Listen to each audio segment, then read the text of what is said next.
Hello everyone, আমি আশা আবার একটি নতুন ভিডিও নিয়ে তোমাদের সাথে চলে আসলাম। আশা করছি তোমরা সবাই ভালো আছো, সুস্থ আছো। আমরাও ভালো আছি, সুস্থ আছি।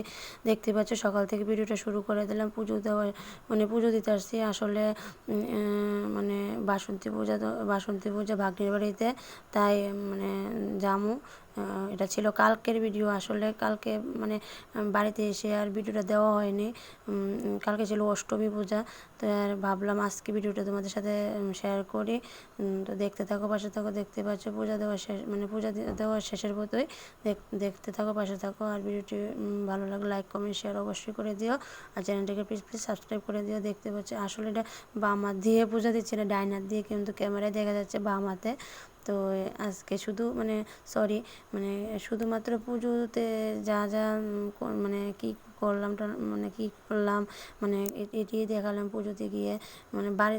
বাড়ির কাজকর্ম আর দেখানো হলো না, কারণ পুজোতেই ছিলাম সারাদিন। তাই পুজোতে কী করলাম না করলাম, পুজো কীভাবে হলো এটি দেখালাম তোমাদের সাথে। দেখতে থাকো, চলো আমার সাথে দেখতে থাকো, পাশে থাকো। আর কি দেখতে পাচ্ছ আমি পুজো দিতে এসে তারপরে আজকে সরি রান্না বান্না ভাবলাম না, পুজো যেহেতু, তো একটু পুজোতে যাবো যেহেতু, তো একটু নিরামিষে রান্না করে, তো ভাত আর কালো জিরা আর কাঁচা লঙ্কা সোমবার দিয়ে আলু ভাজি করে ফেললাম। আমি তো খেলাম না, কারণ আমি উপোস। ঋত্বিকার বাবার জন্য রান্না করলাম। তো ভাবলাম না একটু নিরামিষে করলে ভালো হবে, মাছ না খাওয়ায় নিরামিষে খাওয়ালে ভালো হবে। দেখতে পাচ্ছ আমি রেডি হয়ে নিচ্ছিলাম। তো ভাগ্নির বাড়িতে যাবো বলে পুজোতে। তো ভাগ্নির বাড়ি আসলে অনেক দূরে, আগরতলা। তো তাই আর বাড়িতে আসে আর ভালো লাগছিল না, তাই ভালো লাগলো না, তাই তোমাদের সাথে ভিডিওটা দিতে পারলাম না। তো আজকে ভাবলাম না তোমাদের সাথে ভিডিওটা শেয়ার করি, কী করলাম না করলাম তোমাদের একটু দেখিয়ে দিই পুজোতে কীভাবে পুজো হলো না হলো। দেখতে পাচ্ছ আমি রেডি হয়ে নিচ্ছিলাম, হারও দিয়ে লেছি, মুখে ক্রিম যে সব মুখে ক্রিম টিম দিয়ে নিয়েছিলাম, মাথা আসলে দিয়েছে। তারপর এদিকে ছেলেরা রেডি করে বসিয়ে দিয়েছিলাম। দেখতে পাচ্ছ আমিও রেডি হয়ে নিতেছি আর কি। তারপরে দেখতে পাচ্ছ আমি রেডি হয়েছি, মাথা হচ্ছে আশ্রয় নিশ্চয়, ছেলেরা দেখিয়ে দিলাম একটু। তারপরে রেডি করানো দেখিয়ে দিলাম। ঋতিকের আমিও রেডি হয়ে নিলাম।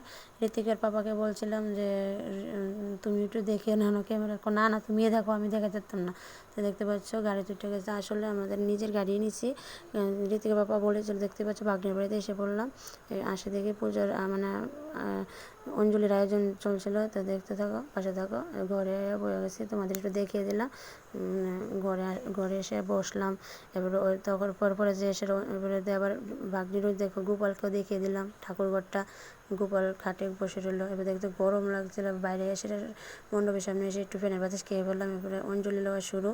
তখন ঋতিকের বাবা বলছিল, দেখতে পাচ্ছ আবার এদিকে ছবি তুলতেছিলাম কয়েকটা, এদিকে আমার ঋতিকের বাবা ছবি তুলে দিয়েছিলাম, তুমি আমার একটু ছবি তুলে দাও। তাই আমি দেখতে পাচ্তেছো আমি ছবি তুলতেছি। তো ঋতিকের বাবা বলছিল গাড়ি নিতে না কর, না লজ্জা লাগে, নিজের গাড়ি নিতাম না, গাড়ি রিজার্ভ করে নেয়। আমি বলছি না না, আমাদের গাড়ি জিডিওই কিনে নিও, মারুতি লাগতো না, আমি অটো দিয়ে যাম। তো অনেক অনেক কোয়ার পরে তারপরে ঋতিকের বাবা রাজি হয়েছিল। তারপরে যে নিজের গাড়ি নিয়েছিল। দেখতে পাচ্ছ আমি ছবি তুলতেছি আর কি, হাসি। আর এদিকে পূজা আরম্ভ হয়ে গেছে, ঢাক ঢোল বাজতেছে, দেখো প্রদীপ জ্বালালেতেছে।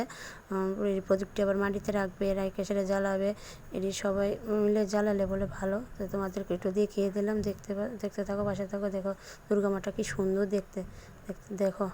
এরপরে দিয়ে আবার কি অঞ্জলি লওয়া শেষ করে আবার মাঝখানে খাওয়া দাওয়া শেষ করে বললাম। এটা দেখানো হলো না, তোমাদের সাথে শেয়ার করানো হলো না। এটি ছিল বিকালবেলার যে প্রদীপ জ্বালানো, আবার সন্ধ্যা আরতি গুলিয়ারি আর কি। তারপর আমরা রওনা দিলাম বাড়িতে। ভাবলাম যাওয়ার সময় ভাবলাম তোমাদেরকে আগরতলা শহরটা দেখিয়ে দিই, আবার আর হলো না দেখা। আবার আসার সময় তো একবার অন্ধকার হয়ে গেলো, তবু ভাবলাম একটু লাইটিং দিয়ে দেখিয়ে দিতাম, তো তাও হলো না। ভাবলামই যে শেয়ার, কিন্তু তোমাদের সাথে শেয়ার করা হলো না। টাটা বাবা, আবার একটা ভিডিও।